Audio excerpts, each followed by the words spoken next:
Let's suppose one object starts to move from starting point x0 and it stopped at point x in red, so it moved from left to right, and the length Lx, the distance that this object moved, is calculated by subtracting from x in red the x0.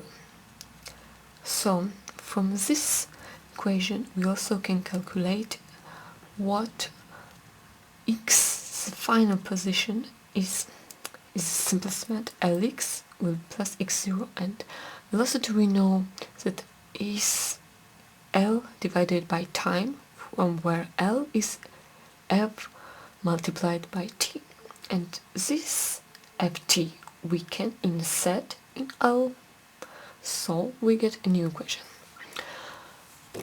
We see here that this object moved on x file from starting point -4 till final position 3. We also know that the equation of velocity is L length divided by time. As time is always positive, the value of velocity will depend on L, and L, as we already know, is calculated x minus x0. So here it will be 7. As we can see here, this object moved from left to right on x file, so its value increased, and in this case velocity shows us the direction. On y file it decreased, so it will be negative.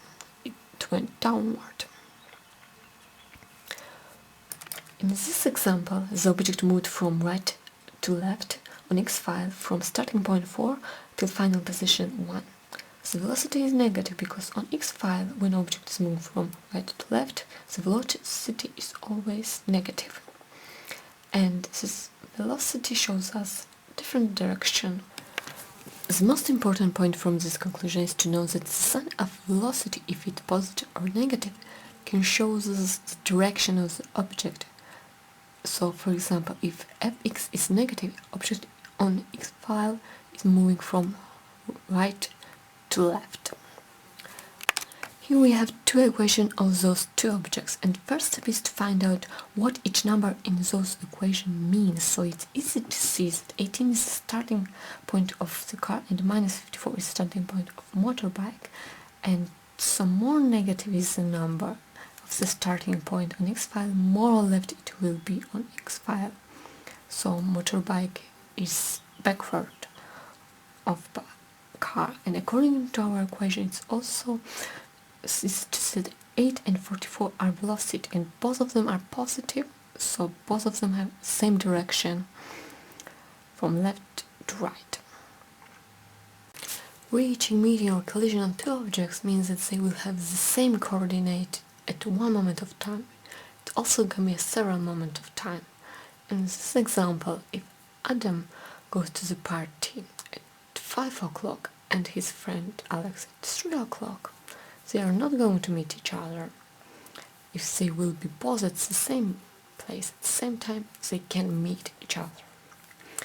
So equalizing the equation of car and motorbike, we can find out t, the time that will take for motorbike to reach the car.